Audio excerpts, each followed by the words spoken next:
भक्तों हर हर महादेव। आइए रामायण पाठ्यक्रम में चौपाइयों का गायन करें, उनका भावार्थ समझें। पिछले भाग में हमने गाया कि भरत जी प्रभु श्री रामचंद्र जी को मनाने के लिए चले जा रहे हैं और जिस नगर से, जिस गांव से वह निकलते हैं तो वहाँ की स्त्रियां, उनको मन में संशय हो जाता है कि कहीं वह वही तो नहीं है जो पहले गए हैं। लेकिन कुछ चतुर सयानी सखियां कहती हैं कि भरत जी ने इनको पिताजी ने इनको राज दिया, यह राज को छोड़कर और अपने भाई को मनाने पैदल चले जा रहे हैं। इनके बराबर भाग्यशाली कौन है। उनके भाग्य की सराहना करती हैं और अपने भाग्य की सराहना करती हैं कि हमें इनका दर्शन प्राप्त हुआ, हमारा जीवन धन्य हुआ।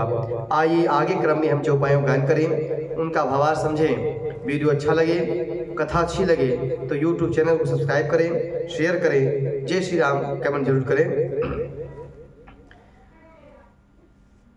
भायप भगति भरत आचरणु, कहत सुनत दुख दूषण हरनु।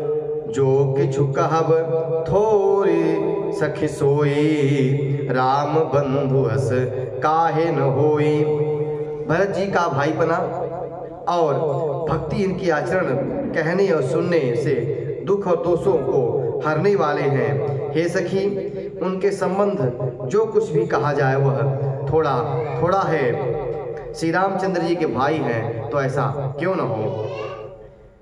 हम सब सानुज भरत ही देखे, भई न धन्य युवती जन लेखे। सुनि गुण देखी दशा पछताही, के जननी जोग सुत नाही। छोटे भाई शत्रुघ्न सहित भरत को देखकर हम सब भी आज धन्य हो गए, बड़भागी हो गए और स्त्रियों की गिनती में आ गए। इस प्रकार भरत जी के गुण का गान करके और उनकी दशा देखकर स्त्रियां पछताती हैं और कहती हैं कि कैकेयी इनकी माता होने के योग्य नहीं है। को कह दूषण रानी नाही, विधि सब कीन हम ही जो दाहिन। कह हम लोग वेदी विधिहीनी, तिय लघु कुल कर तोति मलिनी। कोई सखी कहती हैं कि इसमें रानी का कोई दोष नहीं है, सब विधाता ने ही किया है जो हमारे अनुकूल है। कहाँ तो हम लोग वेद और दोनों की विधि मर्यादा से हीन, कुल और करतूत दोनों की मलिन और दुष्ट स्त्रियां हैं और उसके बाद भी हमें इनका दर्शन प्राप्त हो रहा है। बसही कुदेश कुगाव कुबामा, कह यह दरस पुण्य परिणामा। अस आनंदो अचि रिजुपति ग्रामा, जनमर भूमि कलप तरु जामा। भरत के दर्शन करने के बाद जो वो अपने भाग्य की सराहना करती हुई कहती हैं कि जो बुरे देश, जंगली इलाकों में और बुरे गांव बसती हैं वे नीच स्त्रियां हैं, और जहां हम महान पुण्यों का परिणाम स्वरूप इनका दर्शन कर रहे हैं, ऐसा ही आनंद और आश्चर्य गांव-गांव में हो रहा है, मानो मरुभूमि में कल्प वृक्ष जाम गया हो, उग गया हो। इस प्रकार से भरत दरसु देखत खुलेउ, मग लोगन कर भागो। जनु सिंगल बासिन भयऊ, विधि बस सुलभ प्रयागो। भरत जी का रूप देखते ही रास्ते में रहने वाले लोगों के भाग्य खुल गए, मानो देवयोग से सिंघल द्वीप के बसने वाले लोगों को तीर्थराज प्रयाग का मार्ग सुलभ हो गया। इस प्रकार निज गुण सहित राम गुण गाथा, सुनत जाहि सुमिरत रघुनाथा। तीरथ मुनिया श्रम सुरधामा, निरख निमज्जहि करहि प्रणामा। इस प्रकार अपने गुणों सहित श्री रामचंद्र जी गुणों का कथा सुनते और श्री रामचंद्र जी का स्मरण करते हुए भरत चले जा रहे हैं। वे तीर्थ देखकर स्नान और मुनियों के आश्रम तथा देवताओं के मंदिर देखकर प्रणाम करते हैं। मन ही मन मागही बर एहू, सिया राम पदुम सनेहू। मिलहि गिरात कोल बनवासी, बै खानस बटु जति उदासी। और जब कोई मंदिर आता, जब कोई आश्रम आते, जब किसी देवताओं के दर्शन करते या किसी मुनि के दर्शन होते, तो उनसे भरत जी केवल एक ही वरदान मांगते हैं कि नित्य और प्रतिदिन प्रभु श्री राम और माता जानकी के चरणों में उनका जो प्रेम है वह बढ़ता रहे। भरत जी से मार्ग में भील, कोल आदि वनवासी तथा वानप्रस्थ ब्रह्मचारी, सन्यासी और विरक्त भी मिलते हैं। करि प्रणाम पूछई जहि तेहि, कहीं बन लखन राम बह देहि।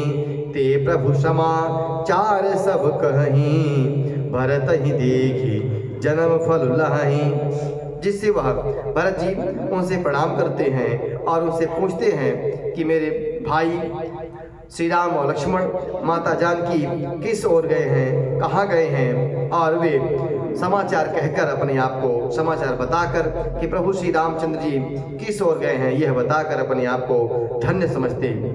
जे जन कहीं कुशल हम देखे, ते प्रिय राम लखन सम लेखे।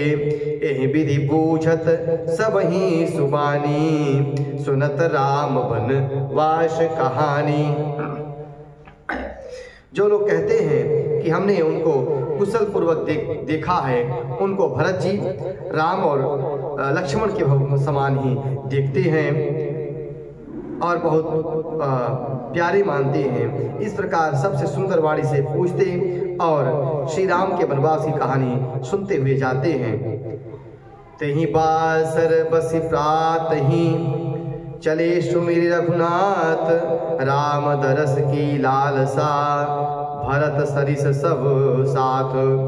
उस दिन वहां ठहरकर दूसरे दिन प्रातः काल श्री रघुनाथ जी का स्मरण करते हुए सबके साथ, सब लोगों के साथ भरत जी के समान ही श्री रामचंद्र जी के दर्शन की लालसा लगी हुई है। मंगल सगुन होई सब काहू, फरक ही सुखद बिलोचन बाहू। भरत सहित समाज उछाहू, मिली ही राम मिटहि दुख दाहू। सभी पूर्ववासियों के जो प्रभु श्री रामचंद्र जी के अयोध्यापुरी में निवास करते हैं और जो प्रभु श्री रामचंद्र जी के दर्शन करने जा रहे हैं, उनको सब मंगल सूचक जो उनके शुभ अंग है वह फड़क रहे हैं और उनको मन में लग रहा है कि प्रभु श्री रामचंद्र जी की हमें दर्शन होंगे और हमारा जो क्लेश है, जो हमारा दुख है, वह सब मिट जाएगा। करत मनोरथ जस जिय जाके, जाहि स्नेह सुरा सब छाके। शिथिल अंग पग मग डग डोलहि, बिहवल बचन प्रेम बस बोलहि। जिनके जी में जैसा है वह वैसा ही मनोरथ करता है।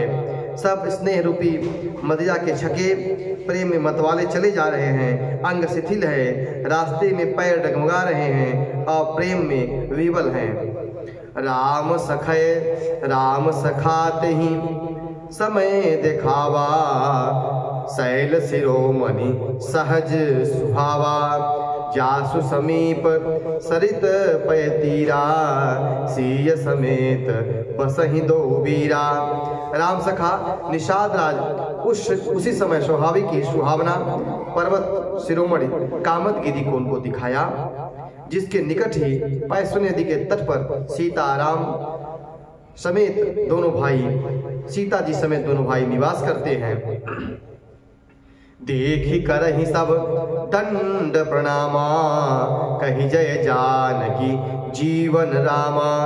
प्रेम मगन अस राज समाजू, जन फिर अवध चले रघुराजू।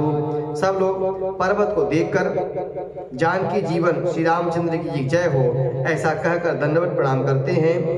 राज समाज प्रेम में ऐसा मग्न है मानो श्री रघुनाथ जी अयोध्या को लौट चले हों।